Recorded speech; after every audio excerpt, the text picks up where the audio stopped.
Levy ग्रंथ अध्याय 16 प्रायश्चित दिवस। हारून के दो पुत्रों की मृत्यु के बाद, जिनकी मृत्यु प्रभु के सामने बलि चढ़ाते समय हो गई थी, प्रभु ने मूसा से कहा, अपने भाई हारून से कहो कि वो किसी भी समय पवित्र स्थान के अंतरपट के भीतर मंजूषा के छादन फलक के पास न जाया करे, नहीं तो उसकी मृत्यु हो जाएगी। मैं मंजूषा के छादन फलक के ऊपर बादल में दर्शन देता हूं। हारून पवित्र स्थान में तभी प्रवेश करे जब वो प्रायश्चित बलि के रूप में एक बछड़ा चढ़ाता है और होम बलि के रूप में एक मेढ़ा। वो छालटी का कुर्ता और छालटी का जांघिया पहन ले, कमर में छालटी की पट्टी बांध ले और छालटी की पगड़ी बांधे। वे पवित्र वस्तुएं हैं। वो उन्हें पहनने के पहले स्नान करे। वो इजरायली समुदाय से प्रायश्चित के लिए 2 बकरे और होम बलि के लिए एक मेढ़ा ले ले। हारून पहले अपने लिए और अपने वंश के लिए प्रायश्चित के रूप में एक बछड़ा चढ़ाए। तब वो इन 2 बकरों को दर्शन कक्ष के द्वार पर ले आए। फिर हारून इन 2 बकरों पर चिट्ठियां डाले, एक चिट्ठी प्रभु के लिए और एक चिट्ठी अजाजेल के लिए। हारून उस बकरे को, जिस पर प्रभु के नाम की चिट्ठी पड़ी, प्रायश्चित बलि के रूप में चढ़ाए। फिर उस बकरे को, जिस पर अजाजेल के नाम की चिट्ठी पड़ी, प्रायश्चित बलि के रूप में जीवित ही प्रभु के सामने प्रस्तुत किया जाए। उसके साथ प्रायश्चित विधि संपन्न की जाए और बाद में उसे निर्जन स्थान में अजाजेल के पास भेज दिया जाए। हारून अपने लिए और अपने वंश के लिए प्रायश्चित बलि के रूप में बछड़ा चढ़ाए और उसका वध करे। फिर वो प्रभु की वेदी से अंगारों से भरे धूपदान और अंजलि भर महीन सुगंधित धूप द्रव्य लेकर उन्हें अंतरपट के पीछे ले जाए। वो प्रभु के सामने धूप द्रव्य अंगारों पर रखे, जिससे धुआं विधान की मंजूषा का छादन फलक ढक ले, नहीं तो उसकी मृत्यु हो जाएगी। अंत में वो उस बछड़े के रक्त में अपनी उंगली डुबोकर उसे छादन फलक के सामने के भाग पर 7 बार छिड़के। इसके बाद वो समुदाय के लिए प्रायश्चित बलि के बकरे का वध करे। वो उसका रक्त अंतरपट के भीतर ले जाए और बछड़े के रक्त की तरह उसे छादन फलक के सामने और ऊपर छिड़के। इसी प्रकार इजरायलियों के अपराधों और उनके सब प्रकार के पापों की अशुद्धता के कारण वो परम पवित्र स्थान की प्रायश्चित विधि संपन्न करेगा। और इसी प्रकार वो दर्शन कक्ष की भी प्रायश्चित विधि संपन्न करेगा, जो उनकी अशुद्धता के होते हुए भी उनके बीच रहता है।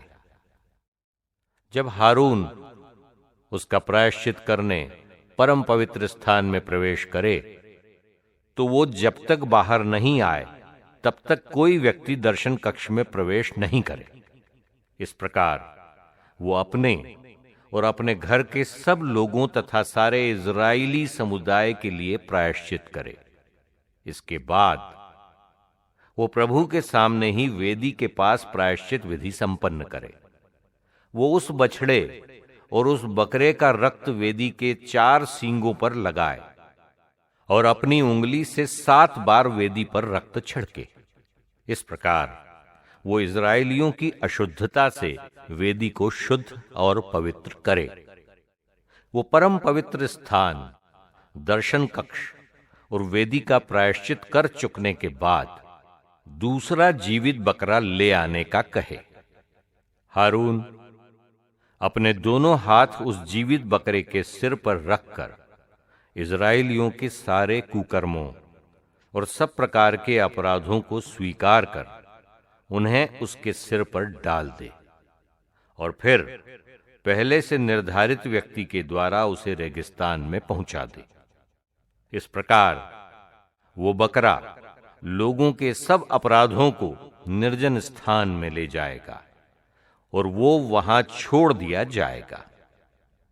इसके बाद हारून फिर दर्शन कक्ष में प्रवेश करे और छालटी के वे कपड़े उतार कर वहां रखे जिन्हें उसने परम पवित्र स्थान में प्रवेश करने के लिए पहना था।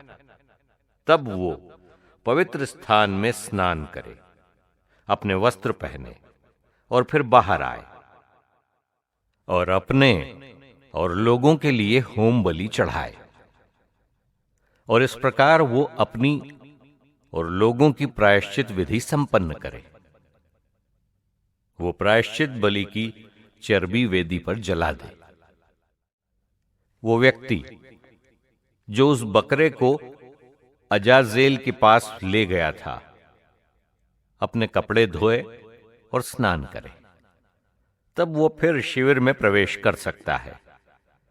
प्रायश्चित बलि का बछड़ा और प्रायश्चित बलि का बकरा, जिनका रक्त प्रायश्चित करने के लिए परम पवित्र स्थान में लाया गया था, शिविर के बाहर ले जाए। उनकी खालें, उनका मांस और उनका गोबर आग में जला दिया जाए। जो उन्हें जलाए वो अपने वस्त्र धोकर और स्नान कर फिर शिविर में प्रवेश कर सकता है। ये तुम्हारे लिए चिर स्थायी धर्म विधि होगी।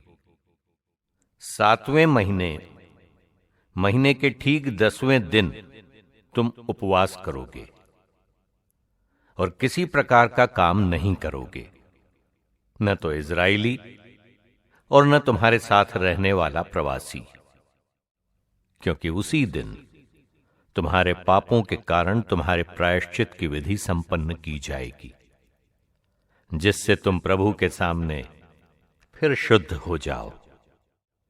वो तुम्हारे लिए पूर्ण विश्राम का दिन होगा और तुम उस दिन उपवास करोगे।